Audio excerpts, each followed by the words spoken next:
Good morning ছাত্রছাত্রীরা। এখন নিশ্চয়ই তোমাদের সকলের গরমের ছুটি চলছে, আমারও তাই। সেই কারণেই আজকে সকালের দিকে নিয়ে বসতে পেরেছি।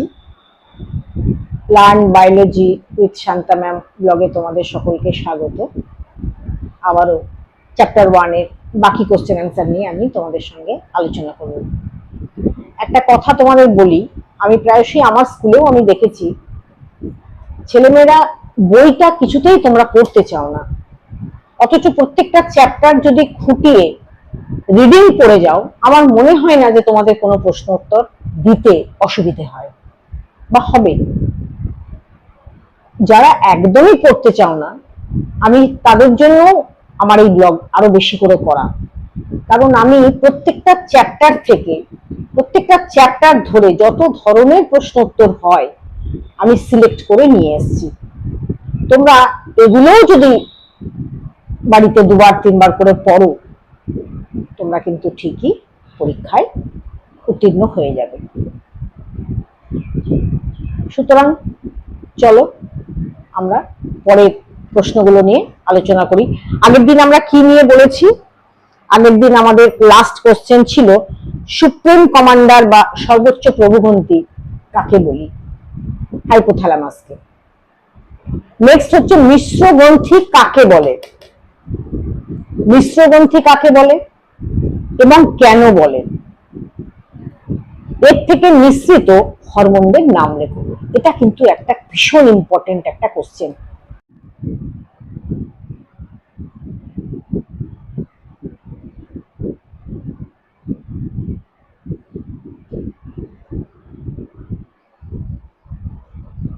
মিশ্র গ্রন্থি কাকে বলে? অগ্নাশয়কে। কেন বলে? না, এটি দুপ্রকার গ্রন্থির সমন্বয়ে গঠিত। কি কি? বহিঃক্ষরা এবং অন্তঃক্ষরা।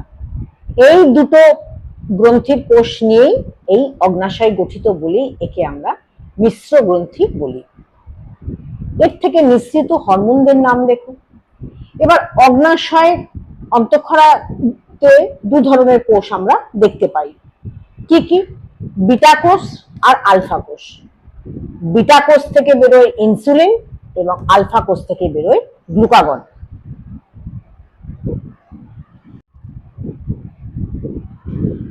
এবার একটা বড় কোশ্চেন বলবো এখান থেকে।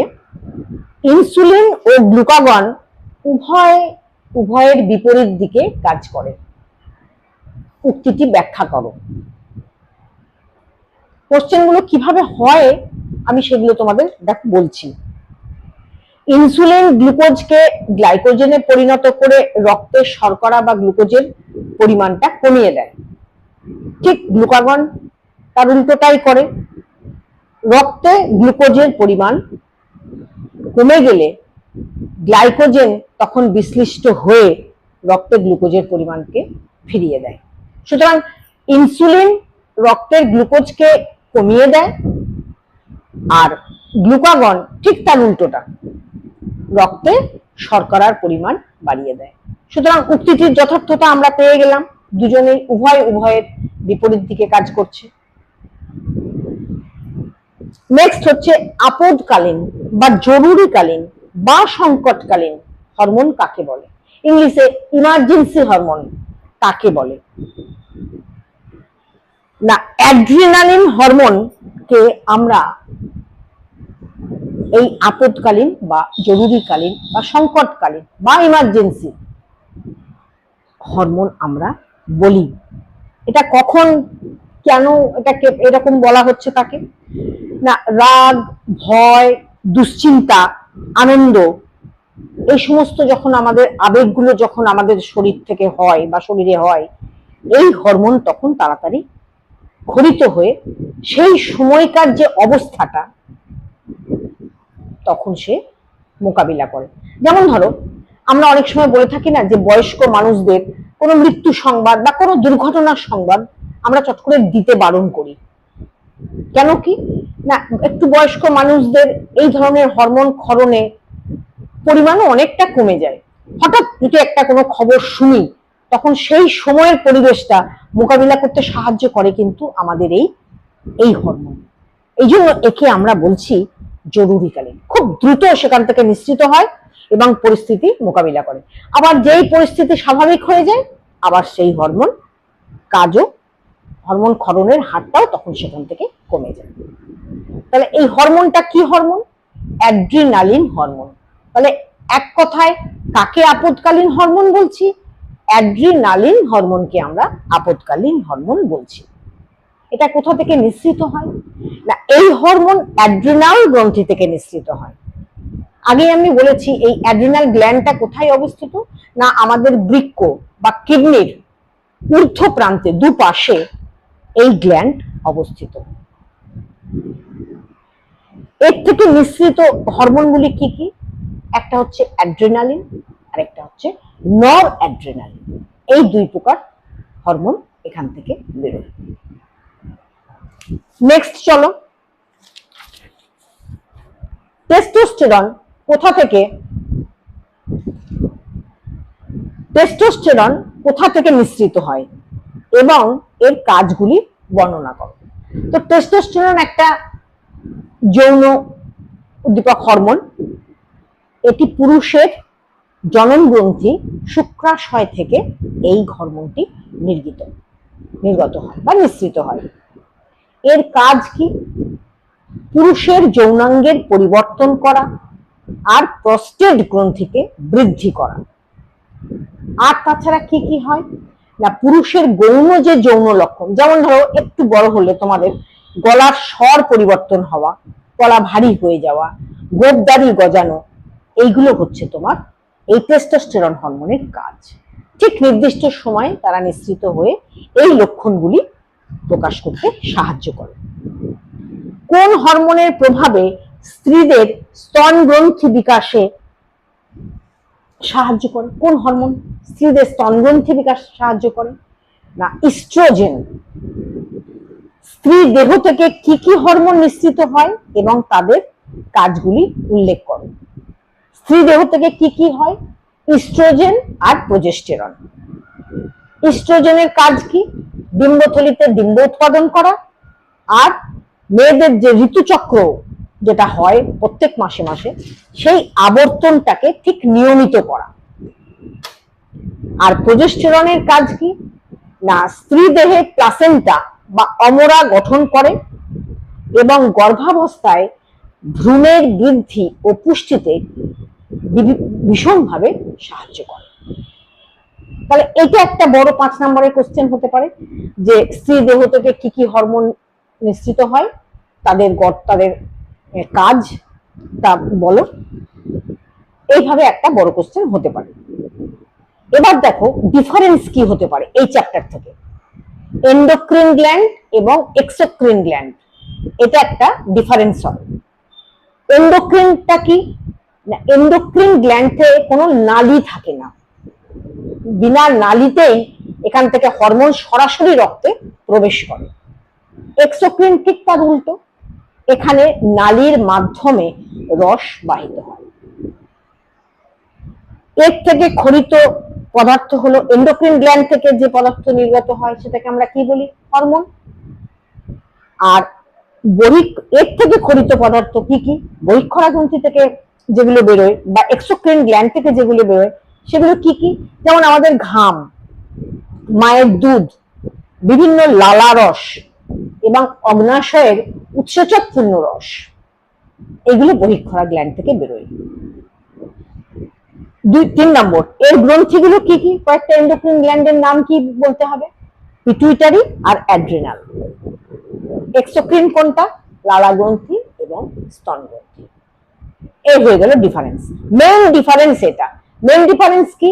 এন্ডোক্রিনের নালী থাকে না, বহিঃক্ষরাতে নালী থাকে। এর খরিত পদার্থ হরমোন, আর এর খরিত পদার্থ আমি তোমাদের মেনশন করে দিলাম সেইগুলো। এর গ্রন্থিগুলোর নাম আর এর গ্রন্থিগুলোর নাম। এই 3টে পয়েন্ট দিলেই এন্ডোক্রিন এক্সোক্রিন গ্ল্যান্ডের যে ডিফারেন্স এটা সম্পূর্ণ হবে। নেক্সট, হরমোনটা মোটামুটি আমাদের কমপ্লিট হলো। তোমরা আমাকে কমেন্ট করে জানাবে যদি কোনো প্রশ্ন উত্তর ছেড়ে গিয়ে থাকে বা আমি আলোচনা করিনি এমন যদি কিছু থাকে তোমরা অবশ্যই আমাকে জানাবে, আমি তাহলে সেটা আবার আলোচনা করে দেবো। এবার আমরা একটা অন্য বিষয়ের মধ্যে আসবো। আজকে পড়বো আমরা নার্ভ সম্বন্ধে। এক কথায় খুব ভালো করে, খুব সহজ কথায় আমি বলি, নার্ভ কি? এই যে ধরো তুমি বসে আছো, তোমার চোখে একটা জোরালো আলো ফেললাম, সঙ্গে সঙ্গে তুমি কি করবে? চোখটা বন্ধ করে দেবে। বা যা কিছু, ধরো গাড়ি আসছে, তুমি রাস্তা পারাপার করছো, গাড়িটা দেখে তুমি থেমে যাবে, গাড়িটা চলে যাবে, তারপর তুমি রাস্তা পারাপার করবে। এই যে খবরগুলো, এই খবরগুলো আমাদের শরীরে সূক্ষ্ম সূক্ষ্ম নার্ভ আছে, যারা এই খবরগুলো সরাসরি মস্তিষ্কে নিয়ে যায়। মস্তিষ্ক বলে দেয় যে আমরা কিভাবে এগুলো রিয়াক্ট করব। মস্তিষ্ক থেকে সঙ্গে সঙ্গে সংবাদ এসে যায় যে তুমি চোখ বন্ধ করো বা তুমি এবার রাস্তা পারাপার করো, আমরা সঙ্গে সঙ্গে তখন সেই কাজগুলো করি। তাহলে এই যে বাইরের যে ঘটনাগুলো ঘটছে, এই যে বাইরের যে সমস্ত উদ্দীপনা যেগুলো ঘটছে, সেগুলো বয়ে নিয়ে যাওয়াও যেমন নার্ভের কাজ, আবার মস্তিষ্ক কি বলছে সেটা বয়ে আনাও হচ্ছে নার্ভের কাজ। তাহলে মোটামুটি আমরা জানলাম নার্ভ কি জিনিস। এবার আমরা একটু বইয়ের ভাষায় জানবো যে নার্ভ কি না, স্নায়ুতন্ত্রের গঠনগত ও কার্যকারী একক যা স্নায়ু স্পন্দন পরিবহন করে নিয়ে যায়, তাকে আমরা কি বলি? নার্ভ বা নিউরন। নার্ভ বা স্নায়ুটা কি না, স্নায়ুকোষ তথা স্নায়ুতন্তুর সম্মিলিত ফল হচ্ছে নার্ভ।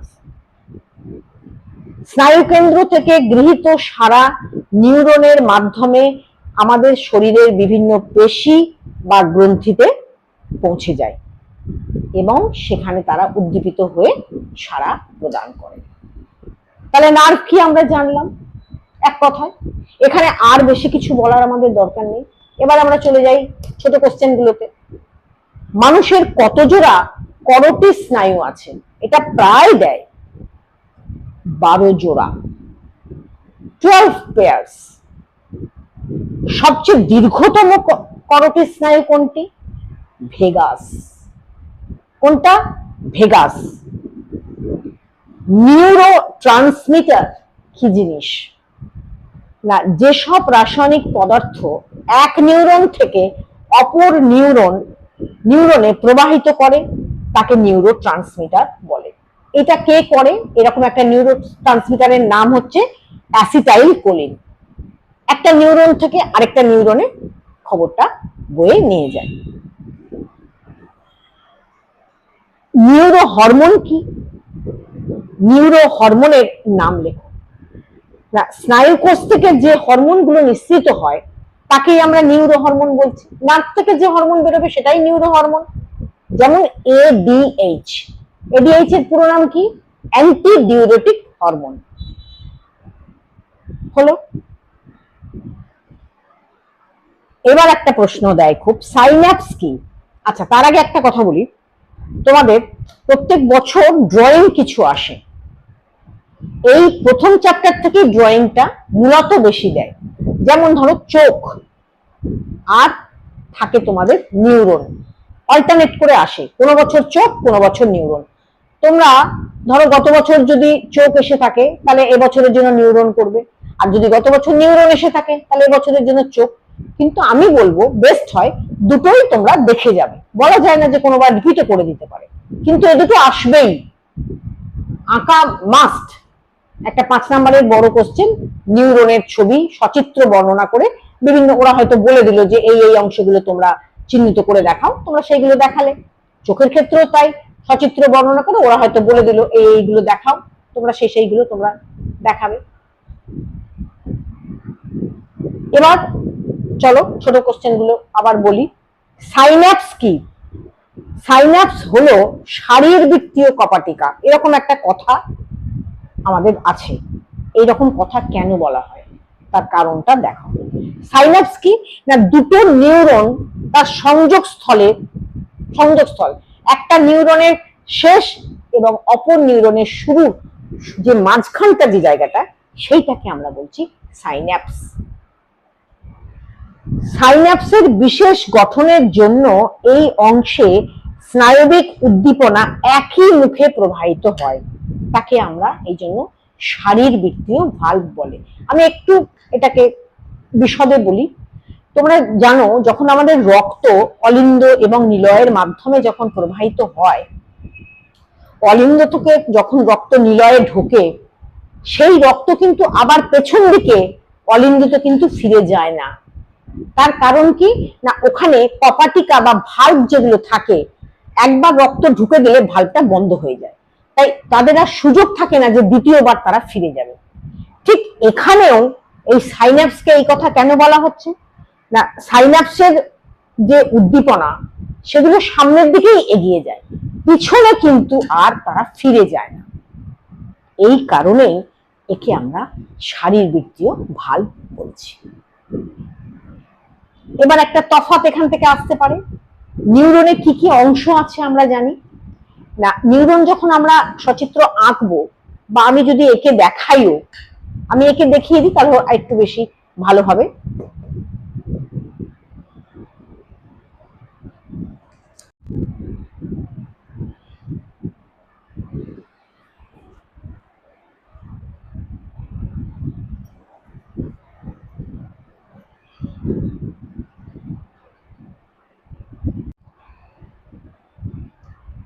দেখো, আমি এখানে একটা নিউরন এঁকেছি। তোমরা ঠিক এইভাবেই সুন্দর করে কালারফুল করে এইভাবে আঁকবে এবং সঙ্গে তার বিভিন্ন অংশগুলি তোমরা বর্ণনা করবে।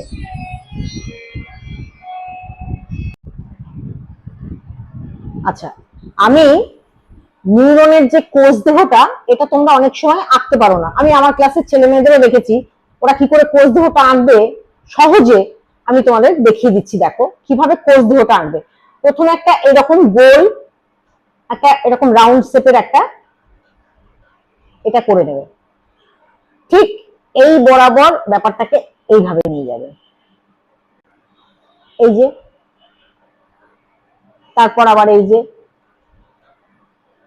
এই যে, এইভাবে।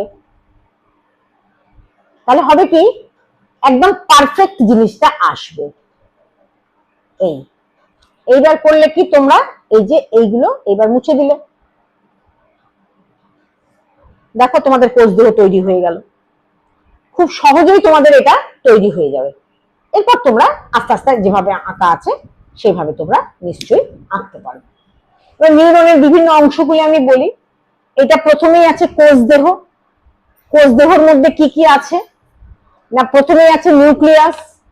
এই যে ছোট্ট ছোট্ট দানাগুলো দেখতে পাচ্ছ, এগুলোকে আমরা বলছি মিসিল দানা। আর কি আছে, কোষ দেহ থেকে দেখো যেখান থেকে বেরোচ্ছে সেটা হচ্ছে ডেনড্রন, আর এই যে শাখা পোশাকা যেগুলো সেগুলো হচ্ছে ডেনড্রাইট। তাহলে কোষ দেহ থেকে ডেনড্রন আর ডেনড্রাইট বেরোচ্ছে। এরা কি করে, এই আবেগগুলো কালেক্ট করে করে কোষ দেহ নিয়ে আসে, কোষ দেহ থেকে সরাসরি অ্যাকশনের মধ্যে পাঠিয়ে দেয়, অ্যাকশনে আসে, অ্যাকশন আরেকটা আবার নিউরনে দেয়। এইভাবে প্রত্যেকটা নার্ভ অবধি খবরটা আমাদের চলে যায়। কোষ দেহের পরে আছে কি না, যেখান থেকে শুরু হয়েছে কোষ দেহ শেষ আর অ্যাকশন যেখানে শুরু হয়েছে এটাকে আমরা বলছি অ্যাকশন হিলক। এই অ্যাকশনটা দেখো কয়েকটা আবরণ দিয়ে ঘেরা আছে। দুটো আবরণ আছে, বাইরের একটা আবরণ, ভেতরের একটা আবরণ। একটা আবরণকে বলছি নিউরিলেমা আর একটা আবরণকে বলছি মায়োলিন সিড। আর ভিতরে যে জিনিসগুলো রয়েছে এটাকে বলছে এক্সোপ্লাজম। এক ধরনের একটা লিকুইড এর ভেতরে থাকে, সেটাকে আমরা বলছি এক্সোপ্লাজম। আর কি আছে দেখো, এখানে একটা সেল আছে যেটাকে আমরা সোয়ান কোষ বলছি।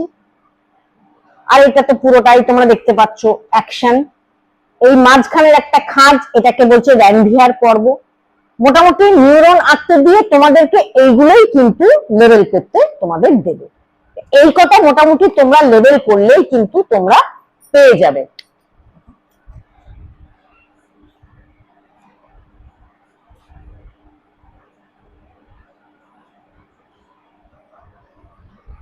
ঠিক এরকম একটা চোখেরও সচিত্র চোখ আঁকা আসবে এবং বিভিন্ন অংশে তোমাদেরকে এটা বলতে দেবে।